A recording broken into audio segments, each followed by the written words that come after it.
Welcome to Christmas Eve Beneath the Mistletoe, a heartwarming short story featuring Ethan Blackwood, the grumpy billionaire art studio owner, from my novel Secrets of a Billionaire Boss. In this festive tale, Ethan crosses paths with a spirited young woman who challenges his guarded heart and shows him that love can find its way even in the coldest of winters.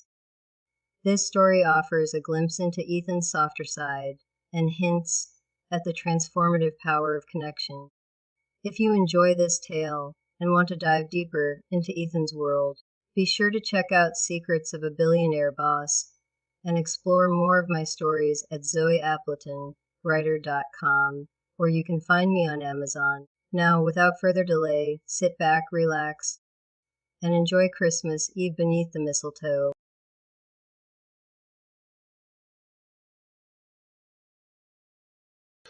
Christmas Eve beneath the mistletoe. Ethan Blackwood hated Christmas. The garish lights, the incessant carols, the forced cheer. It all grated against his carefully maintained detachment. This year, like every year, he planned to spend Christmas Eve alone in his penthouse, the fireplace crackling in the background while he reviewed business reports. The snow began falling just as Ethan stepped out of his sleek black car. The gallery he owned, a cornerstone of his empire, hosted a charity event tonight. Ethan didn't particularly care for art, nor for the idea of charity, but his PR team insisted. It was good for the brand, they said. He strode into the room, his tailored coat sweeping behind him, and scanned the space. Opulent decor framed the gallery, but his eyes stopped abruptly at a woman standing beneath a large wreath. She was draped in a crimson scarf, her curls wild and free, her cheeks pink from the cold. She laughed at something the bartender said, and the sound struck him like a bell tolling in the night, clear, musical, and impossibly warm. Ethan wasn't sure why, but he found himself moving toward her. "Enjoying the art?" he asked, his voice cool, almost detached. She turned to him, her smile bright and open. "Oh, I'm more interested in the stories behind the art. People pour their souls into these pieces, don't they?" He raised an eyebrow. "I suppose, though I imagine it's the bidders pouring their wallets into them tonight." She laughed, but not at his remark, at him. "Spoken like someone who hasn't fallen in love with a painting." Ethan frowned.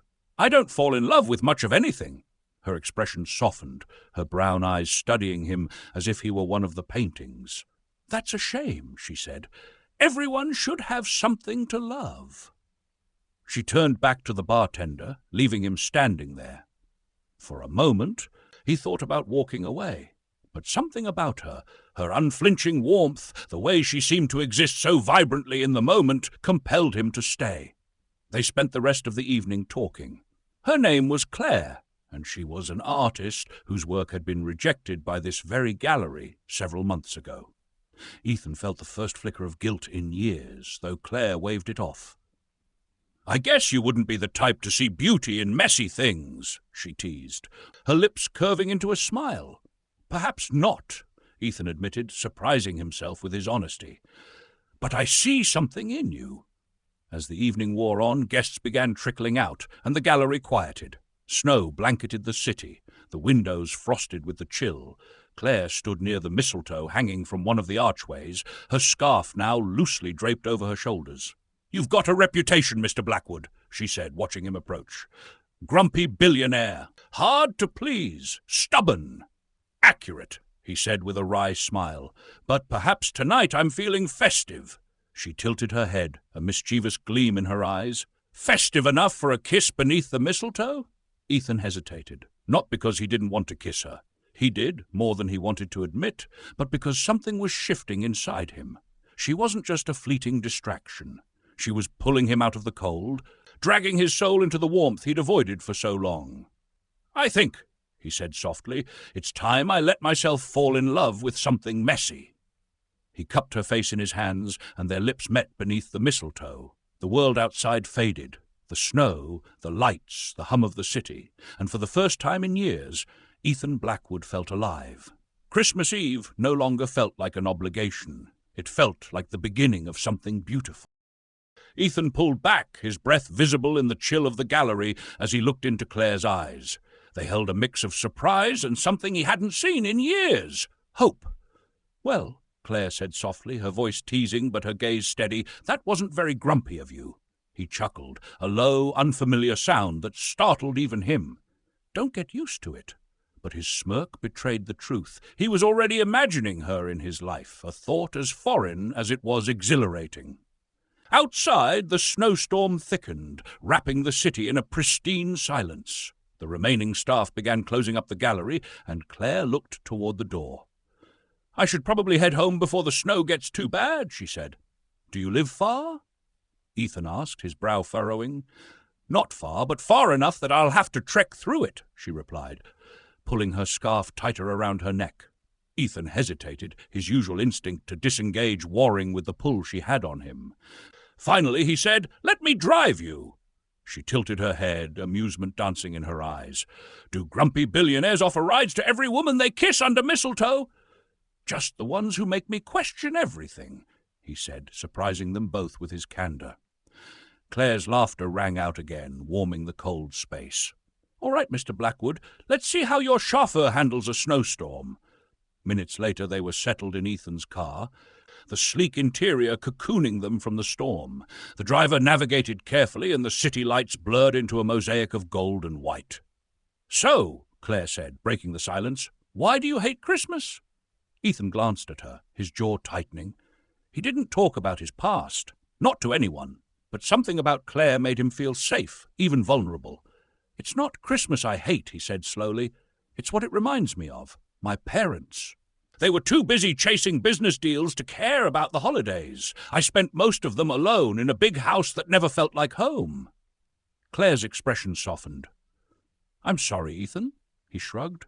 "It was a long time ago. I just never saw the point of pretending to celebrate something that's never meant anything to me." "Well," she said, her voice gentle but firm, "maybe it's time to make new memories, ones that mean something." Ethan didn't respond, but her words lingered, echoing in the quiet spaces of his mind. The car pulled up to a small apartment building, its windows glowing warmly against the snowy backdrop. Claire turned to him, her cheeks flushed from more than just the cold. "Thanks for the ride," she said. "Wait," he said, his voice halting her as she reached for the door. "Will I see you again?" She smiled, a soft, genuine expression that made his chest ache. "That depends. Do you believe in second chances?" Ethan nodded. "I think I'm starting to." Claire leaned in, brushing a light kiss against his cheek. "Merry Christmas, Ethan." As she disappeared into the building, Ethan sat in the car for a long moment, staring at the door she'd walked through. For the first time in years, he felt a spark of anticipation, of possibility. This Christmas Eve, something had shifted, and as the snow continued to fall, Ethan knew he wasn't going back to the cold, empty life he'd lived before. He wasn't sure what tomorrow would bring, but he knew one thing for certain. Claire had given him the one thing he thought he'd never have: hope.